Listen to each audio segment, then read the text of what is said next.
Сега, како што веќе најавивме, се враќаме назад во студиото. Со мене Кристина Атовска и мојот колега Игор Стефановски, кој го менува нашиот колега Христијан Баневски.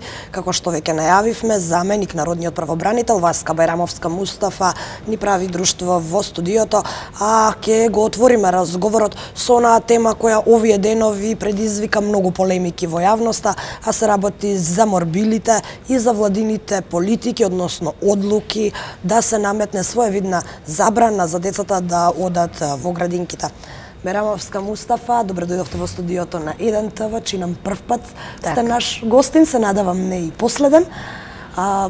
Како ја толкувате вие одлуката на Министерството да се стави своевидна забрана за невакцинираните деца да се примаат во градинка и за онаа идеја која се појави внатре во градинките да се примаат невакцинираните деца, меѓутоа да се држат на одвоени места од вакцинираните деца?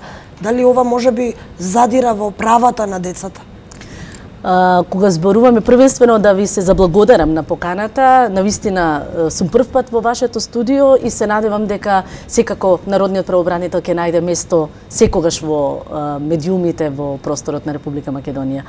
Зборуваме за една доста чувствителна тема, ако го гледаме тоа од аспект на здравието на детето. Значи, не гледаме од аспект на тоа како мерка која што Министерството за здравство ја има во моментот актуализирано, туку како една мерка која што е во голема мера поврзана со здравието на детето, а секој дете има право на највисоко ниво и на здравствена заштита и право на здравје генерално.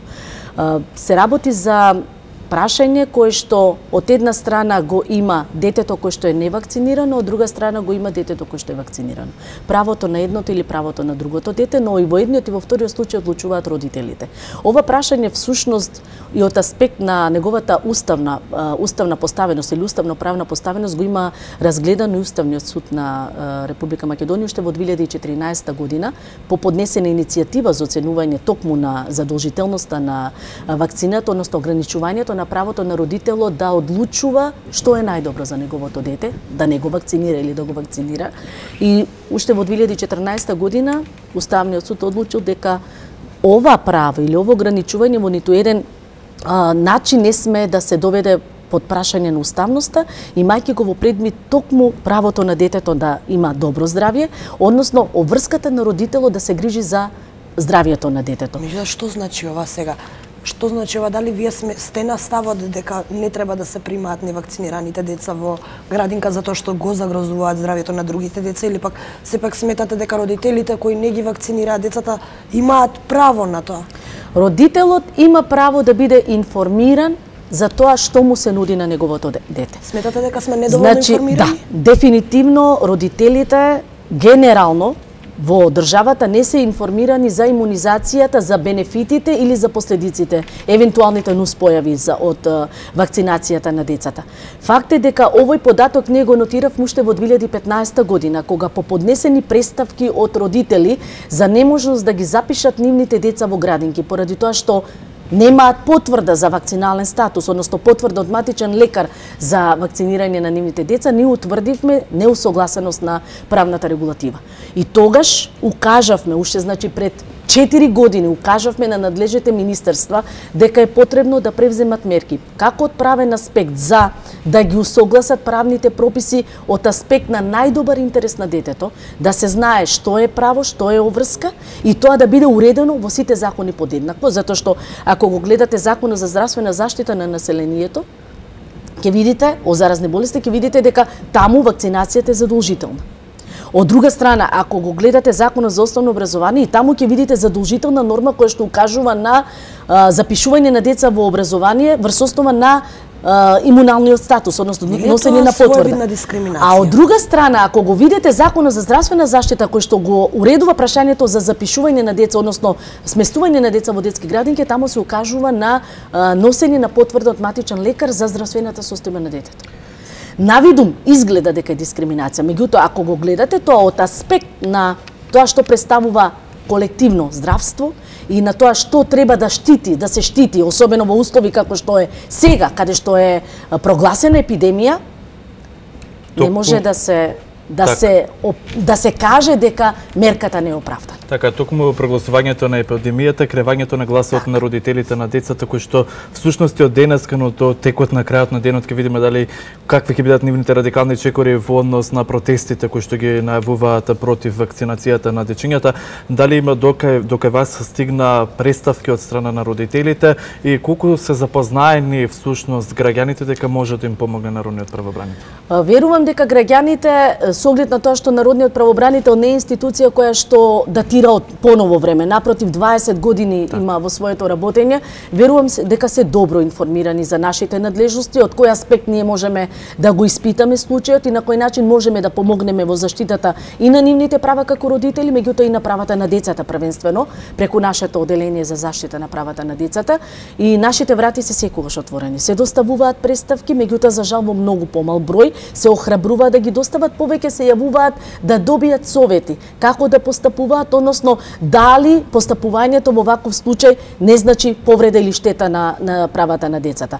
Токму заради тоа ние како институција покренавме постапка по сопствена иницијатива и го следиме постапувањето на органите од секаков аспект, па дури од аспектот на тоа што се нарекува стручност. Неслучајно укажуваме и бараме и поголема информираност и поголем квалитет на вакцините, значи гарантиран квалитет од земите на Европската Унија, бидејќи само преку континуирани мерки, преку континуирано информирање, кампањи каде што навистина ќе успеете да ги разубедите родителите дека тоа што се прави е во најдобар интерес на нивните деца, можете да очекувате повратна информација дека тие ќе прифатат да ги вакцинираат своите деца. Во овој контекст сакам да споменам еден податок кој што е разочарувачки, дека само во Скопското подречје повеќе од десетина илјади деца не се вакцинирани. А ако вие имате како министерство годишна програма каде што секоја година правите анализа на состојби за тоа каде имате поголем офат, каде имате помал офат, кои се вашите индикатори за тоа дека е успешност или неуспешност во вакцинирањето, не може да се задржиме само на тоа. Мора да се превземаат мерки во континуитет за да може сите тие негативни појави кои што минатата година беа како пример ги зимам карактеризирани или нотирани, да може да се надминат во годината која што стои. Здравствените власти се цврсти на ставот дека вакцината е безбедна, меѓутоа контролата откри одредени недостатоци во однос на етикетирањето.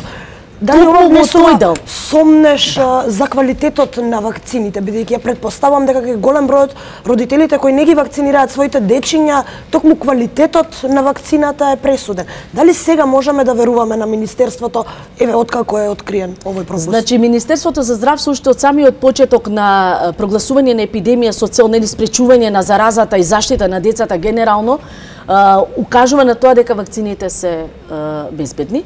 Ние не случајно во нашето обраќање ние побаравме да се вршат и соодветни контроли на квалитетот, затоа и го спомена претходно на вакцините.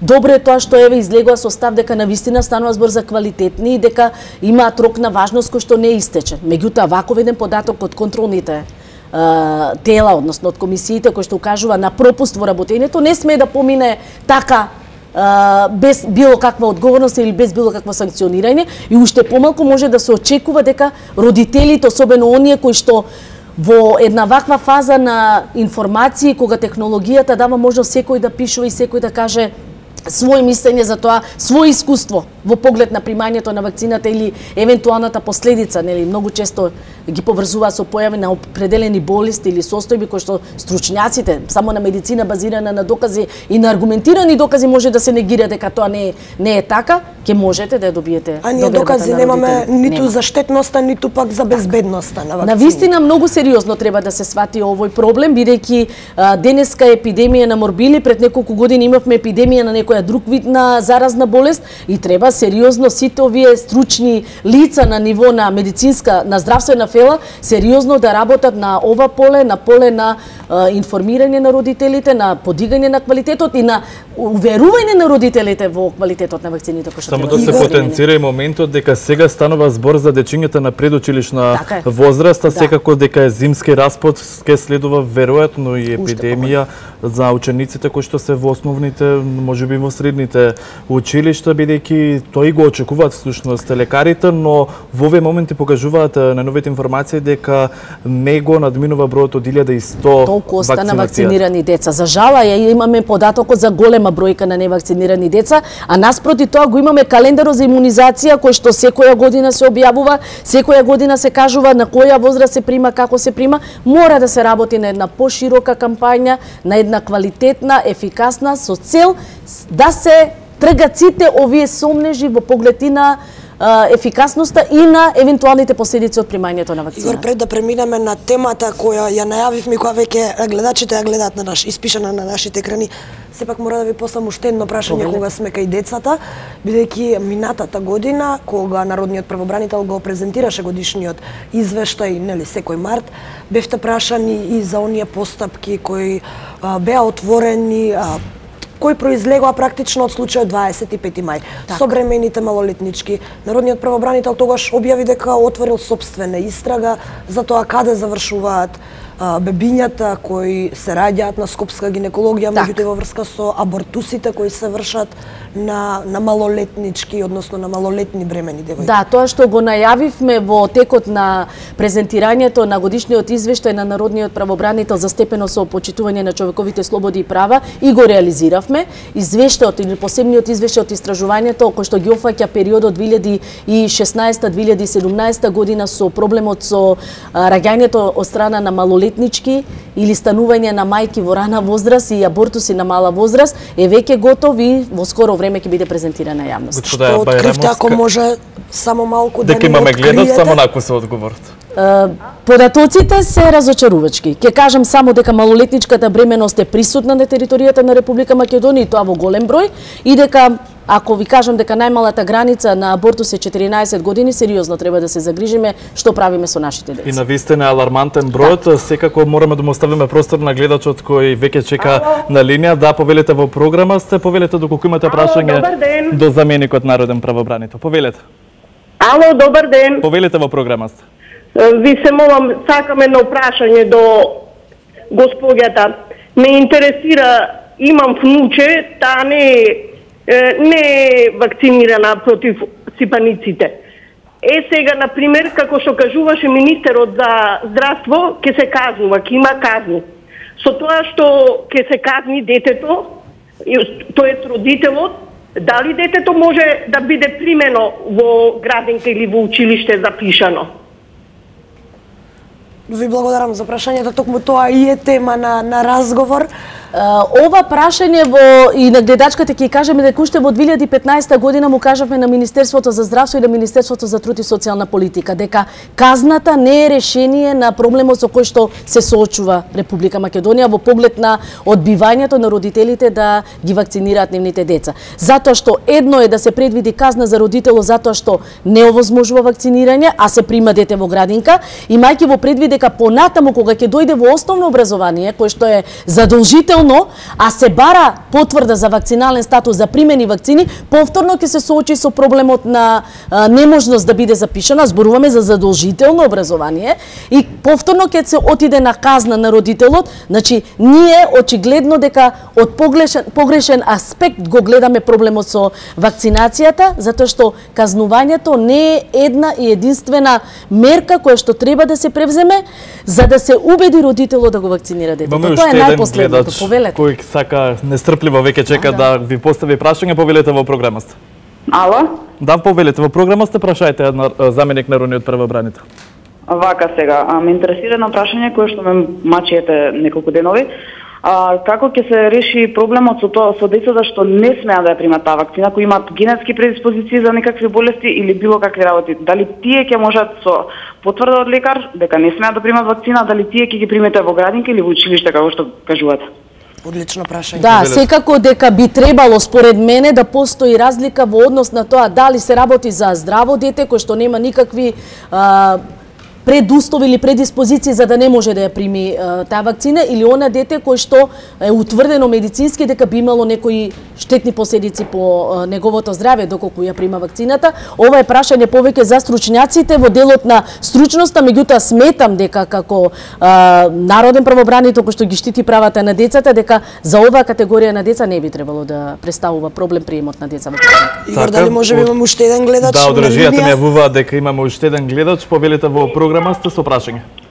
Ало? Повелете во програмата. Добар ден. Поставете прашање до Барамовски. Јас сега се вклучив во програмата, меѓутоа го затекнав делот од емисијата, од гостувањето на гостинот, каде што беше искоментирано по однос на исправноста на вакцините и контролата што била извршена од страна на соодветни служби. Добро, повелете со прашање. Да, па од тука и тврдењето на гостинката дека министерот, односно министерството, не уверува и тврди дека се исправни вакцините.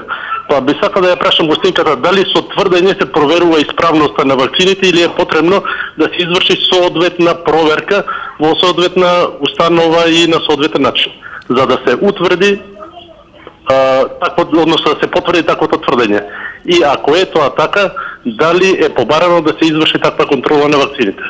Во ред, ви благодарам. Јас би се надоврзала и во контекст на тоа дали ние имаме институција која може да го направи ова истражување релевантна, или пак сепак ние како држава се повикуваме на странски експертизи. Во дел од контролите што се прават генерално и на лековите па и на вакцините, најчесто се прават во медицински лаборатории, кои што ги има Република Македонија, инаку најчесто се повикуваат на и производителот, меѓутоа и државата која што ги, нели, од каде што се земаат вакцините, се оди од аспект на тоа доколку државата која што е производител истовремено ги користи вакцините, дава некаква гаранција за тоа дека навистина станува збор за квалитетна вакцина, меѓу другото тука се повикуваат и на препораките и стандардите од Светската здравствена организација во делот на квалитетот на вакцините и во земјите од Европската унија, се разбира, доколку нели се јавува како производител на определена вакцина. Во однос на прашањето на гледачот за тоа дали само тврдењето на министерот треба да биде гаранција за квалитетот, јас го кажав моето мислење, односно дека треба многу повеќе од обично кажување за тоа дека родителите не треба да бидат загрижени, бидејќи со само една изјава не може да се врати на поинако позитивно мислење, односно да се поколеба родителот па да рече дека ќе биде вакцинирано неговото дете. Напротив, треба многу повеќе, треба континуитет, а не да чекаме да ни се случат епидемии и да бараме решенија на проблемот татко. Ако нема Игор друг гледач, би се вратила на темата која ја Чинам дека има уште еден гледач, што туку ми јавија од режија, повелете во програмата. Да, актуелна е темата, повелете. Ало? Да, повелете во програмата.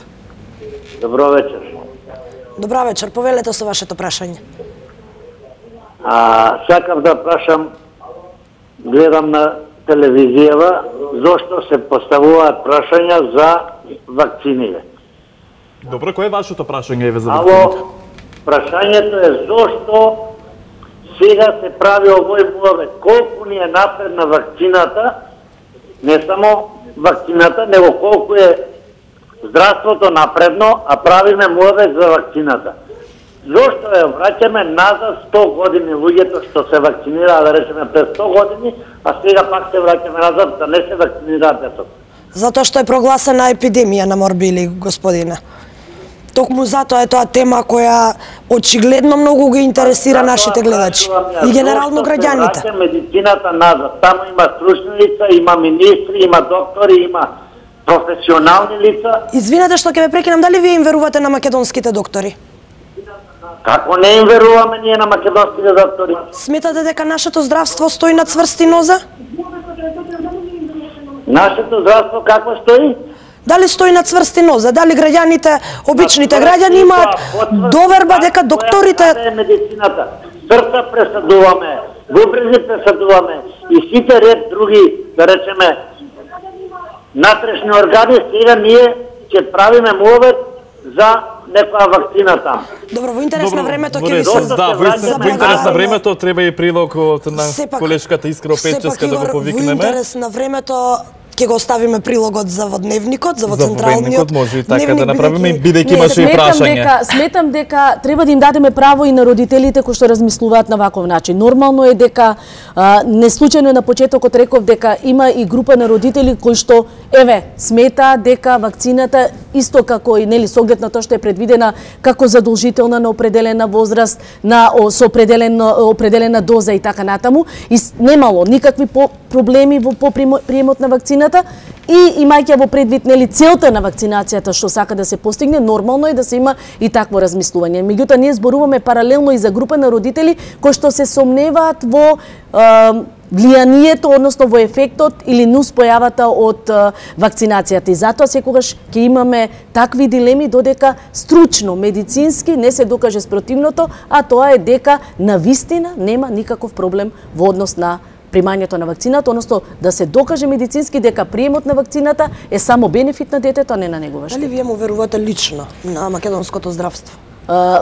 Генерално во многу случаи имаме и пропусти во здравството, меѓутоа не можеме генерално да кажеме дека нема стручњаци или дека нема лица кои што навистина се посветиле на квалитетно и ефикасно здравство и од тој аспект секако има верба во здравството. А во однос на лековите кои се увезуваат во Македонија, бидејќи во однос на лековите кои што се увезуваат во Република Македонија, ние го кажавме нашиот став и влијаевме токму паралелниот увоз на лекови да му се даде правна рамка од аспект на квалитет, од аспект на ефикасност при транспорт и при чување за ефикасно лекување на граѓаните. И токму од таа насока зборуваме и за вакцинацијата денес. Повторно ќе се задржам на правата на децата и генерално на децата како една категорија која можеби немоćна сама да се бори за своите права, па тоа треба да го прави општеството. Да се вратиме на оние случаи.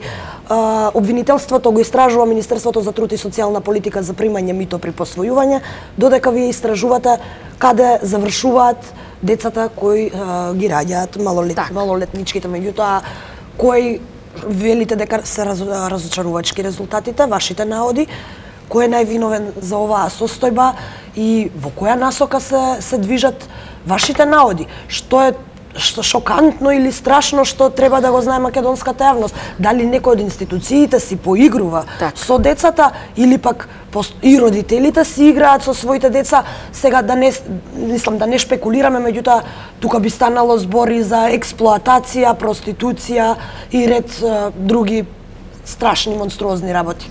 Очигледно е дека сте нестрпливи да ги слушнете констатациите и препораките на Народниот правобранител, иако ви реков дека во скоро време ќе го промовираме посебниот извештај од истражувањето. Генерално посебниот извештај ќе биде во скоро време. Значи од истражувањето спроведено за малолетните бременности и абортуси кај малите деца, односно на рана возраст. Точно е дека има потврлување на системот во конкретниот случај, меѓутоа има потврлување и на родителството во конкретниот случај, затоа што од увидите што ги имаме направено во врска со ова истражување, констатиравме дека станува збор и за деца кои што се сместени во установи на кои што државата ја превзема грижата, меѓутоа има и голем број од децата кои што имаат родители, еден или двајца, а сепак абортирале или се породиле раѓале на мала возраст, што значи дека генерално тој ланец на влијание, односно на заштитување на најдобриот интерес на детето, се уште на незадоволителното. Кратко прашање, со да или не одговор. Дали некој ги злоупотребува децата за бизнис цели? Тоа се уште не го утврдивме, за жал, бидејќи нашето истражување оди во друга насока, но секако дека во нашите надлежности е генералната заштита на правата на децата и злоупотребата на децата секогаш е на прво место, заштитата од злоупотреба кај Народниот правобранител, и тоа како што и на самиот разговор неврзан пред студиото ви кажа пред почетокот на емисијата, ќе биде една од темите на истражување на Народниот правобранител во наредниот период. Бидејќи немаме време да го погледнеме прилогот на колешката Искра Опечевска, она направи анкета во затворот во Идризово, дел од затворениците си ги кажаа своите проблеми, а вие во март ќе презентирате состојбата во затворите. Дали е нешто, повторно нестрпливо, дали е нешто променето од лани до оваа година? Да, променети се бројките, имајќи го во предвид можноста со амнестија, законот за амнестија, голем дел од осудените лица кои што ги исполнија законските услови си замина дома, односно им прекина издржувањето на казната затвор. Значи намалена е пренатрупаноста во најголемиот дел од казнено-поправните установи, меѓутоа во поглед на и материјалните и сместувачките услови и капацитети и во поглед на почитување на човековото достоинство при издржување на казната затвор и од аспект на ресоциализацијата, скоро и да нема некои позитивни промени, затоа што и понатаму тоа го потврдуваат впрочем и бројот на представките кај народниот правобранител и проблемите за кои што поднесуваат представки, каде што повторно најголемиот дел се за делот на здравствената заштита, односно на несоодветната здравствена заштита во Добре, сметате ли дека државата има соодветни механизми за да ги подобри условите во затворите? За сега, да, до сега покажа дека ги нема тие капацитети, на што и ние укажуваме, меѓутоа, имајќи ги во предвид новите надлежности на Народниот правобранител од 2016 година, каде што нели по неговиот годишен извештај, Собранието на Република Македонија утврдува мерки по препораките на Народниот правобранител и ние го следиме, нели, спроведувањето на тие препораки. Во одговорите на делот Министерството укажуваат на тоа кои конкретни мерки ќе бидат преземени за подобрување на состојбите, што значи останува да следиме, да видиме и да укажеме дали останува на хартија или практично ќе биде имплементирано. Накратко само на самиот крај, од сите оние точки кои вие ги следите како Канцеларија на Народен правобранител, во што има најголеми недостатоци? Повторно граѓаните најголемиот дел оваа година можам да кажеме генерално го стават акцентот на социјалните и економските права, на правото на работа, на дискриминацијата, не изостануваат пропустите или поплаките на граѓаните во однос на системот на правосудството, на извршувањето, на имотно-правните односи, правата на лицата со попреченост и така натаму и така натаму. Значи секој од областите има пропусти кои што се нотирани од наша страна, а на тоа укажува и фактот дека повторно над 3000 представки се поднесени кај Народниот правобранител. Годишно? Да. Оваа година, конкретно? Да. Јас ќе ви се заблагодарам овде за вашето гостување, за вашите исцрпни одговори и за волјата да им одговорите на нашите гледачи, но што е за нив од најголем интерес. Ви благодарам што бевте дел од студиото. Благодарам и на вас. Така, почитувани гледачи, ние овде ќе ви се заблагодариме. Овде завршува нашиот отворен дел од студио 1. Понатаму следи забавниот дел, а секако во вечерните часови ќе ве дружат колегите Александар Чомовски и колешката Гордана Дувњак со својата авторска емисија Правда и неправда, а секако нешто подоцна по самото затворање на отвореното студио следат оние интересни филмови кои Еден ТВ почна да ги емитува. Јас тука ќе ви се заблагодарам за вниманието и за довербата. Се гледаме во четврток, а утре ќе се дружите со Јана Јосифовска и Владко Чаловски. Довидување. Пријатно.